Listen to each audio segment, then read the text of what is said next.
بسم اللہ الرحمن الرحیم۔ السلام علیکم۔ ماں باپ کے ساتھ آپ کا سلوک ایسی کہانی ہے جو لکھتے آپ ہیں لیکن آپ کی اولاد آپ کو پڑھ کر سناتی ہے۔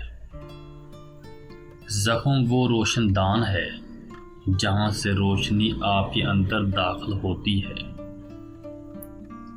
صرف خدا ہی آپ کے دل کا بوجھ ہلکا کر سکتا ہے، اس لیے خاموش رہو، خاموشی میں ہی بھلائی ہے۔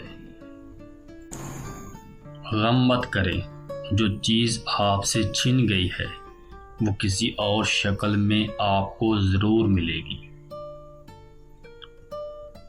میں نے بہت سے انسان دیکھے ہیں جن کے بدن پر لباس نہیں ہوتا، اور بہت سے لباس دیکھے ہیں جن کے اندر انسان نہیں ہوتا۔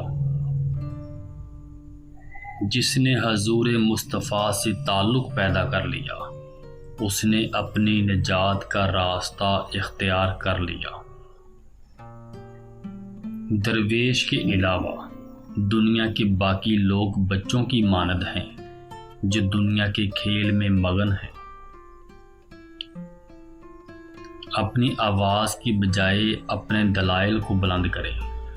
پھول بادل کے گرجنے سے نہیں، برسنے سے اگتے ہیں۔ عورتیں محبت کے لیے بنائی جاتی ہیں، سمجھنے کے لیے نہیں۔ تیری داڑھی تیرے بعد پیدا ہوئی اور سفید ہو گئی، مگر تو ابھی تک کالے کا کالا ہی ہے۔ کل میں ہوشیار تھا، دنیا بدلنا چاہتا تھا، آج میں سمجھدار ہوں، خود کو بدل رہا ہوں۔ دنائی کا تعلق بالوں کی سفیدی سے نہیں، عقل اور تجربے سے ہے۔ دل سیاہ ہو تو داڑھی کے سفید بالوں کی کیا وقت۔ وہ شخص جو راستے میں اکیلا چلتا ہے، اچھے دوستوں کے ساتھ اس کی رفتار 100 گنا ہو جاتی ہے۔